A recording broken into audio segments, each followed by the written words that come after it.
За өргөн дэлгэр их оронд минь цагаан сар айлчлан ирж танахаар зочид гүйчд айлчлан ирсэн 2 сар ийхүү өндөрлөлөө. 2 сарыг санхүүгийн хувьд нэлээд хүн дэглэмтэйгээр хэдүүлээд давлаа. 2 сарын 14 Валентин дүүний цаанаас үргэлжлээд сар шинийн баяр боллоо. Та нар 2 сарыг давж чадлаа. Та бүхэндээ баяр хүргэе. Левел 2-аа давлаа. За нэг жилиг бол 12 левелтэй гэж үзвэл эхний жил нь эхний сар нь бол одоо цагаан сарын өмнөх чинь одоо юу юмтэй. Шинэ жилийн хямралаасаа гараагүй байжаа түр нэг ажил амьдрал нэг жоохон цэгцрээд ирэхин алдаад бол 2 сарын хямралал Валентины баяраар эхэлж байгаа. Цагаан сараар үргэлжилдэг байгаа. За тэгээд Валентины баяраар бол хосуудын баяр байдаг. Гэхдээ яагаад ч юм хосуудаас илүү эмэгтэйчүүд нь их бэлэг авцсан, бэлэг хөлийгээ суугаад байдаг. Ирчүүд нь бол өгөө явааддаг. За энэ баяр бол утга учир нь бол хосуудын баяр байсан. За тэр яг өнгөрсөн. За цагаан сар болсон. Цагаан сар бол сайхан өргөн дэлгэр боллоо. Морь жил болж ин морь жил гээд гэртээ морь авчлаа. Морьжилтээс морь шиг хямартаагаараа адуу морь жил. За тэгээд 2 сар болсон. 2 сар өнгөрч байна одоо. 3 сар болж байна. За энэ удаагийн 5 дахь удаагийн check room Fortnite sit down comedy homemade show урталтай амир их цол гоншинта. Ингээд эхэлж байна. Тэгээд өнгөрсөн өдрүүдэд юу болов гэдгийг хөнгөн хөгжилтөө байдлаар ардын амьдралд, ардын үгээр, ардын сэтгэлгээгээр та бүхэндээ нэгтгээ хүргэж байна. За энэ мэдээг сайн мэдээх үү, сар мэдээх үү, ямар ч сан бодит мэдээх үү, болоогүй мэдээх үү, юу гэж нэрлэхээ мэдэхгүй байна. Алдарт одоо манай даргын 9 дүүргийг хамгаалагч, боржуурын эрлэг, төцийг үзэн ядагч, Сандехэрогийн маань амлсан дүүжин гүүрний явц 60.5% та явж гин гэсэн мэдээлэл бол харлаа. За үнэхээр тийм явцтай явж байгаа бол браво гэж хэлмээр. За одоо хавар ирж гин. Хавар ирж байгаа болохоор бүтээн байгуулалт бол эд өрнө гэж бодож байна. Бараг гэж одоо хугацаанд хизээ байлаа да. Энэ зундаа бид нар чи дүүжин тэрээр явчих юм шүү. Сайхан мэдээ. Би муулаагүй, сайлаагүй бодит байдлыг харж байна. Үнэхээр бүтчүүл гоё байна. Баяр үргийн чиглэлүүдийг нь бол би бол сайн санахгүй байна. Ямар ч сан яармаг алцад хар хорин өнөр хороол гэсэн чиглэлд дүүжин тээвэр явна гэсэн. За энэ төсөл маань 60.5% гэж талаасаа дээшээ гарцсан гэдэг чинь гайхамшигтай. За тэгэл энэ үнэхээр болчоосоо гэж хүсэж байна. За ингэ сайхан дүүжин тээвэр шийдэгчт юм байж. Энтэй зэрэгцээ бас нэг сонир мэдээ уншсан. За тэр нь юу байсан бэ гэхээр за цахилгаан тээврийн хэрэгсэл. За цахилгаан тээврийн хэрэгсэл дугуй скутеричүүд яг юу гэж хэлэх юм бэ? За дугуй скутерүүдийг ямар ч гэсэн эко байк майк одоо юу байдаг вэ бид бүгд мэдж байгаа шүү дээ. Явган үний замаар явахыг нь бол хоригсон. За энэ нь бол явган зорчигч талаас нь бол маш ээлтэй шийдвэр. Гэхдээ нөгөө бизнес эрхлэгч байгууллагууд одоо яг яа гэдэг байгаа юм бэ хөөрхий. За нөгөө jetmate чинь jetийн хүн чинь нөгөө send me your location чинь одоо юу болж яаж галзуурах юм бөө мэд. Сүүлийн үед нилээ хит хитэн одоо бол скутерийн апууд компаниуд ороод ирсэн маш ганц jet гэлтгүү дээрэс нь бол тапа дээрэс нь эко тэнгуүтний эко чинь байкараа ороод ирсэн байгаа өөр бас юмнууд бол зөндөө ороод ирсэн байгаа. Тэр болгоныг одоо бол ерөөхдөө бол яг яа гэсэн үг юм бэ? За ерөөхдөө бол нэг хүн олон хүний эрх ашигын төлөө цөөнхийн эрх ашиг хамаагүй гэж бодож байна. Энэ бас нэлээд бизнесийн зарчим талаас бас айгүй хүндлэг бос санагдаж байна. Ер нь манай нийслэлийн хаан ч нь бол ман тулсын маань эзэн бол альва нэгэн зүйлийг асуудлыг шийдий гэж ярьж гарч ирдэг боловч шийдлэрөөсөө өгдөгүүд бүгдийг нь хориглоод хаачдаг. За тэр жишгээрээ бол хоригдсан байна. За энийг бол хордлоос нь авч үзвэл юу талаасаа явган зорчигч талаасаа аюулгүй бизнес эрх талаасаа үнэхээр хөнөөлттэй юм боллоо. Хэрвээ үнэхээр энэ бүхэн шийдэл гаргаж өгсөн бол яг скутер байк явдаг зам нь тусдаа, явган зорчигчийн тусдаа, авцам нь тусдаа байх байлаа. За тэгэнгүүт эдний амар ухаантай юм юу ингэж одоо би бол төсөөлжтэй. За тэгвэл энэ асуудлыг шийдэгэнгүүт. За ингээд явгууны зам байжлаа. Эдэлт нь зам байжлаа. Тэнгүүт нь за бид нар энэ асуудлыг шийдлэнгүүт иймэрхүү өргөнтэй зам байлаа шүү дээ. Явгуун болоо машин тээврийн хэрэгсэл зорчдог. Тэгвэл бид нар энэ асуудлыг шийдлэнгүүт эдгээр яг байкийн зам гэдэг хоёр талаас нь жоохон зам амгад голоор гаргаад өгч. За яг тэгчүүл одоо за тэгээч болтгоо шийдчихвэл хамаалга. Гэтэ тэхгүй байх л та. Гэтэ эдний ер нь бол шийдэх арга барил нь ерөөс амархан хаалаа хорилоо бүгдийг нь устгалаа, нураалаа, хураалаа, солилоо. Ийм л байна. Хэрвээ үнэхээр ухаантай бол бас саяны миний хэлдэг арга бол болох л байна. Голоор нь хаалт ирэл бас зүгээр хаа. За би ямар хотын дарга шүү дээ. Гэтэ би бол энэ ван тулсын иргэн тийм болохоор би бол яг иргэний талаасаа хэлэхэд бол бизнес эрхлэх талаасаа бол хүндрэлтэй, иргэд талаасаа бол ашигтай. Гэтэ голд нь тэгээд яг юу болох юм бэ? Хин хохирох, хин хожих гэдэг нь бол цаг хугацааны асуудал болж байна. За мэдхгүй би энэ мэдээг бол бас ямар мэдээг нь бол мэдэхгүй байна. За яг мөнгө тараа. За мөнгө тараан ч гэж дээ. Эрдэнэс 5 толгойн одоо хувьцааны мөнгө 60,000 хэдэн зуун төгрөг лээ. 60,000 орчим төгрөг. За 68к юм байна. За 68к. За иргэдэд тараа нэгсэн 4 сарын 30-наас өмнө бол тараа нэгсэн. Санжийн өнгөрсөн жил бас нэг юм ногдлаа шиг гэл нэг тарааж ирсэн. Шүн унтчих таны дансанд ороод ирсэн байсан. Авахыг хүсээгүй зарим хүмүүс бол зөндөө байсан. Зарим нэг нь баярлаад авсан. Гэхдээ яг үр дүн талаас нь бодоод үзвэл энэ яг юу болох юм бэ? 60,000 төгрөг та өнөөдөр юу хийж чадах вэ? За дундаж амьдралдаа оффист ажилладаг ганц бие залуугийн түүх, ганц бие залуугийн journey гэх юм уу те? Маршрутаар аваад үзье. Өглөө ослоо. За машинтаа бол нэг 5-10 каны бензин зарцуулт хийж ажилдаа очлоо. За автобусаар явлоо. За өдөр офис дээр нэг ланч идлээ хаана ажилдгаас хамаараа 15-аас 30 мянган төгрөг.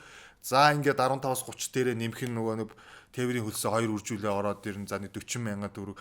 За тэгээд илүү дутуу зарлага өдөрт нэг хоол идэхгүй лээлгүүдээ нэг кофе мофи аваад дуучих бах. За тэгэл ерөнхийдөө танд одоо нэг өдөр идэрээ гэд өгж байгаа чихэр өгж байгаа юм уу да. Тэгээд мэдгүй үнэхээр 68 мянган төгрөг хэрэгтэй байгаа хүмүүс бол байгаа ойлгож байна. Гэтэ энэ мөнгөний их усүр, энэ мөнгөний өгөх шалтгаан, өгж байгаа арга барил нь үнэхээр утга алгаа. Үүнийхээ оронд те амар би энэтэй шууд нэг мэдээг холбож хэлэхэд татвартай холбоотой юм байна. 68 мянган төгрөг бидэрт ямар хэрэгтэй? Нэг өдрийг дансыг нэг өдрийн одоо зарлагыг чааж чадахгүй тийм мөнгийг бид нар аваад бидэрт ингэж цацаж өгч ийснээс татварын бодлого бол нийтийн тээврийн бодлого тэрэ зарцуулчих л та. Өмнөх одоо тэр асуудлууд байж штэ тий ягуун хүний зам дундуур нь автомашины зам дээрээс нь нөгөө нэг эко байк скутерээ яаж явуулах чам тэрэндээ шийдэл дээр оруулчих л та. Тэгэхгүй ингээл нэг хэрэггүй ямар ч үр дүнгүй зарлага зүгээр нэг тийм баахан тижээврүүдээ бэлдээ тэнд дундаасаа нэг сайн үнэлгээ авах гэсэн нэг тийм сонио попролтын бодлого яваад байна гэдэг нь бол харваас окей ойлгомжтой. Тэр үнэхээр сандаа хийгээд тэр сангаараа хэрэгтэй бүтээн байгуулалт хийлтэй. Бид нар өнөөдөр яг яах гэдэг яг чухал асуудал. Дөнгөж сайхан өвөл хөлдөгчийсэн хотоо санаж гин. Одоо 100 болохоор март чинь. За тэгэл нэг 100-ны цэнгэлтгийн шоу маа шиг нэг хуваар гараад ирдэг. Ус тасалдаг хуваар. Тог 100 нь болохоор ус тасалдаг хуваар, өвөл нь тог тасалдаг хуваар. Тасалдаг хуваараа болчмоор байна. Тэрэндээ зарцуулчмаар байна. What? За би өмнөхөөр ярьж исэн орон сууцны худалдаа анх удаа орон сууц худалдаа авсан болон хувьдаа барьсан иргэдэд бол төлсөн татвараас хамаараа танд бол буцаа олголт өгдөг байгаа. За энийг одоо авахын тулд би бол одоо e-tax гэдэг сайт. За тэрний өмнө бол тэр газар мазтай холбоотой газар гэж баахан e-tax, баримт гэсэн сайтуудаар орсон Mongolia гээл тэ. За e-tax дээр бас нэгэн зүйл гарч ирсэн. За ингэж байгаа. Шууд би ингэж өгүүлбэрээр уншаад өгчөө. Татвар ногдох орлогоо дансны хуулгын дүнгээрээ тайлгнана гэж байна. Татвар ногдох орлогоо дансны хуулгын дүнгээрээ тайлгнана. Гэдэг нь юу вэ? Гэсэн үг. Одоо ардын хэлээр одоо амьдралын одоо эрхээр одоо сурсан үгээр тайлбарлыг бол таны дансанд орсон одоо гүйлгээ орлого болгоноор та жилийн эцэст тайлан гаргаж өгнө. За тэр тайланд хамаарах татварыг бол татварын албанаас ногдуулах нэ. За өмнө яадаг байсан бэ? 50 саяас доош үнийн дүнтэй орлого хуваарай ажил хөдөлмөр эрхэлж олсон бол тэн дээр бол 10% бол төлдөг байсан. Гэхдээ хэлбэршүүлсэн орим гэдэг зүйлийг бүртгүүлснээр 10% 1% болдог байсан. За ингээд энэ бол нэг жилд бол ингээд 2 хөнгөлт авч болдог байснаа энэ жилээс болиулсан байгаа. За 10%-ийн татварын хөнгөлтөө авахын тулд та нөгөө нэг худалдан авсан орон сууцны буцаа олголтоо авах уу энэ хоёрын аль нэг нь авах уу гэдгийг сонгох хэрэгтэй болсон. Энэ хөнгөлтөө авахын тулд энэ хөнгөлтөө эхлээ бүртгүүлнэ. Энэ хөнгөлтөө бүртгүүлэхин талд эхлээд та татвар төлөх хэрэгтэй болсон. Хуваараа орлого олж байгаа. Ялангуяа за мэдгүй наран тул дүнжин гарав хуваараа орлого олдог дэлгүүр хаана үдий. Тэр бүх хүн таны одоо данс руу орсон бүх мөнгө бол татварын тайлан илгээх ёстой гэсэн үг болчихж байгаа. Харин та 50 саяас дээш орлого олдог бол тэрэндээ зөвхөн татвараа төлөх нэ гэсэн. За ингээд ирэхээр чи амар хэцүү болчихж байгаа. Хэрвээ татварын бодлогоор иргэдийнхээ нөгөө бизнесийн ашиг орлогыг нэмэгдүүлэх биш улам хавчигдуулах, хаах, нуух, дарагдуулах юм хийгээд байдаг. За энэ болгоныг бол иргэд болгон яг үнэхээр тийм одоо хэрэглэгчийн одоо customer experience гэж ярьдаг. Хэрэглэгчийн өөрөө одоо чадах чадамж, тэр сайтыг ашиглах, татварын одоо тэр платформыг ашиглах чадвар бүгдэнд нь байгаа юу? За зарим хүнд үнэхээр тийм компьютер байгаа юу? Смартфон байгаа юу? Нэвтрэх ирэх имэйл, Gmail хэр ашигладаг вэ гэдэг асуудал аим гарч. Тэнгүүт улам ачаал нэмэх, улам дарамт нэмэх, улам хэцүү болгоод байгаа юм шүү. Одоо ингэнгүүт яг миний харж байгаагаар бол юу олж магадгүй гэхээр иргэд бол магадгүй энэс болоод хуваараа одоо өсчин байд юм уу хэн байдیں۔ Орлого олдог иргэд бэлэн мөнгөөр авч эхлэх байх магадгүй. Тэгжиж одоо тэр татвараас зайлсхийгээд байгаа юм биш үү? Яг үнэндээ. Үнэхээр бизнесийн дэмжиж байгаа татврын бодлого бол тэр хүмүүс чинь тайлагнаад өгөөд явахад асуудал. Амар өндөр татвартай, амар хэцүү нөхцөлтөө, амар инфляцтай баригдсан. Дээрээс энэ бүхний чи яаж хаах юм гэсэн чи 68к өгье. Ингээд хаач ямар утга байгаа юм бэ? Ямар ч хоорондоо хавцалтаагүй, утгагүй, агуулгагүй юмнуудаа эзээ болох юм. Татвар гэдэг бол үнэхээр аимшиг юм байл шүү. Би бол татвараас зугтгиж би урайлж байгаа юм бишээ. Зүгээр иргэнийхээ амьдралд уялдаатай бодлогыг яагаад нэвтрүүлж чадахгүй байгаа юм бэ гэдэг л асуудал байна. За, саяны татвар дээр бас тодорхой юм дахиад хэлчихье. За энэ дэр бол бүх хүмүүс орно. За өсчин байж болно, кофе шоп эрхэлдэг одоо хинч байдیں۔ Тэ сургалтын төвийн багш нар гэхэр чинь хөрг энийг объект төр эслэл тэгээ сургалтаа зарж байгаа. Тэрнийх нь орлого нь танд орж ирнэ гэсэн үг шүү дээ. За тэнгуут таны одоо татвар тайлагных одоо үндэслэл чинь бол таны тансны хуулга болчиход байгаа байхгүй. Орж ирсэн орлого бүхэн. Яг таны халаас руу ингээд өнгийж байгаатай адилхан юм бол. За би бол зугтгаж хэлэхгүй. Хамгийн гол нь энэ бүхний чинь одоо баримт олгоно, бүртгэн, тайлагна гэдэг чинь амар ажил байгаа байхгүй. Тэнгуут энийг хүн бүхэн хийж чадахгүй. Тэнгуут дээрээс нь татврын газраас одоо хэрэглэгчийг одоо ойлгуулах одоо боловсрал олгох соён гэгэрэлт төр хөлбрүүд нь амар утгагүй байдаг. Яг үндэ иргэдэд хүрч ажиллаж чаддгүй. За татврын тэр сайтын видеог нь ороод үзээрэй. Маш ойлгомжгүй байдаг. Хэн бүхнийг ойлгох амархан байдлаар тайлагнадаг тэр зүйлүүдийг нь хүмүүстээ заагаад өгчүүл болох юм шүү. Эхлээд тийм ажиллаа хийчээд дараа нь татвараа нэмэх эсвэл татвараа тайлагнах тэр чангалалтуудаа эсвэл энийгээ боловсруулалт хөгжил дэвшил гэж нэрлэх юм уу бүүм юм.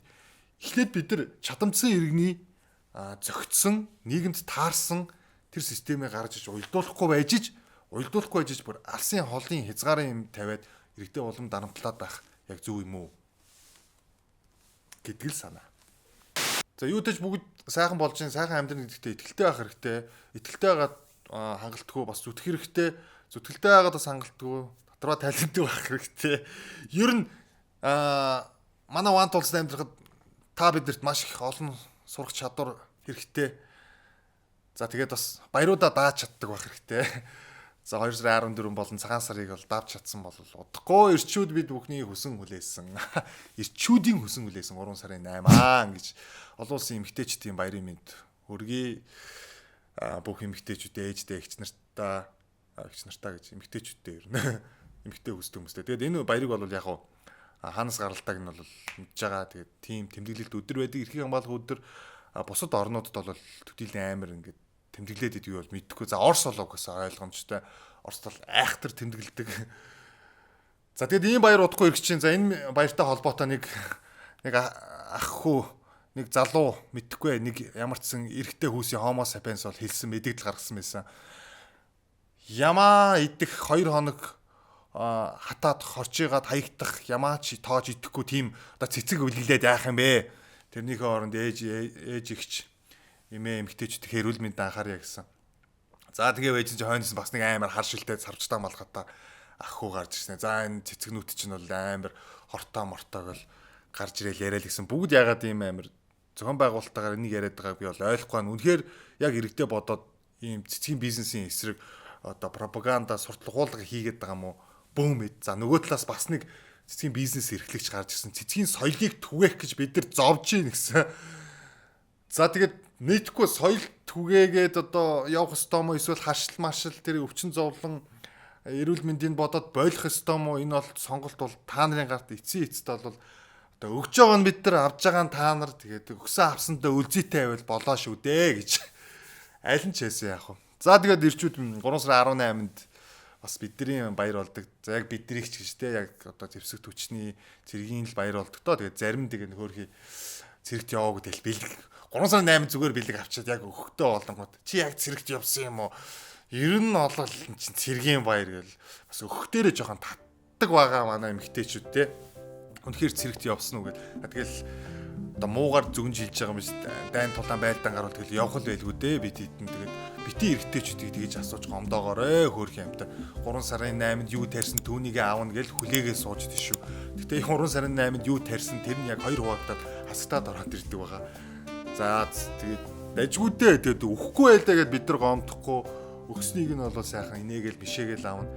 За энэ баяруудыг тэгээд даваад гарчвал өрн дэлгээр хавар цаг Монгол оронд маань ирж байна. Тэр болгонд бол манай check room бол байсаар байх болно.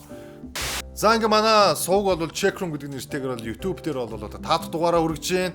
За үүний одоо ачаар бол 5 дугаарын ачаар бид бол 100 мянган subscriber бол авч чадаагүй. Гэтэ зүгээр 100 дахь subscriber-а бид нар бол хүлээж байна. Тэр 100 дахь subscriber-да гарын бэлэг өгнө гэж бол амлаж байна. Тэгээд тэр нь одоо яг 100 дахь нь яг орж ирэнгүүтээ доор комментээр бичээрэй. Би 100 дахь нь. Тэг яг үндэл яг манай найзууд л үзээс суугаад байгаа юм тий. Гэтэ хамаагүй амар гоё 5 дахь дугаар гэхэд бол манай студ бол амар өргөчлөө. Бид нар бол бит хоёр бол хоёулахнаа байсан бол өнөөдөр гуруулаа болсон байгаа. Тий. Check room гэдгийг бол бас нэгэн хүлээдэг тийм гоё контент болтол нь бол бид өөр явна. За баярлалаа 5 дахь дугаар байлаа.